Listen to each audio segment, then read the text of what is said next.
आज एक और अखुनज़दा साहब खबर है कि स्पीकर कौमी असम्बली ने महमूद खान अचकज़ई साहब से रब्ता किया है, कुछ दस्तावेज़ात उनकी मांगी हैं ताकि उनका लीडर ऑफ द ऑपोजिशन के तौर पर नोटिफिकेशन हो सके।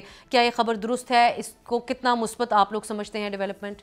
ये जो लेटर लिखा गया है ये कोई इस तरह अचंभे वाली बात नहीं है। हम ये समझते हैं कि स्पीकर को ये हमारे ऊपर कोई एहसान नहीं कर रहा, ये उसकी अपनी आईनी जिम्मेदारी है जिसको उनको आज से 4 महीने पहले अदा करनी चाहिए थी। इतने डिले नहीं होनी चाहिए थे। अब भी हम समझते हैं कि वो देर आमद दुरुस्त अगर अभी भी वो कर लेते हैं तो कोई हमारे ऊपर एहसान नहीं होगा। जो मतलूबा दस्तावेजात उन्होंने हमसे मांगी थी वो पेशावर हाई कोर्ट से बसाते खुद मैंने उनकी अटेस्टेड जो कॉपीज़ है वो नेशनल असम्बली के अपोजिशन चैम्बर में वो जमा कराए। अभी सिर्फ क्योंकि उन्होंने एड्रेस किया है आमिर डोगर को, क्योंकि वो उधर मुतालिका बंदे है, चीफ वेप है हमारे नेशनल असम्बली में, तो उनके ही कवरिंग लेटर के साथ इंशाल्लाह कल हम कौमी असम्बली में जमा कराएंगे। सब्सक्राइब करें और बेल दबाएं ताकि कोई खबर रह न जाए।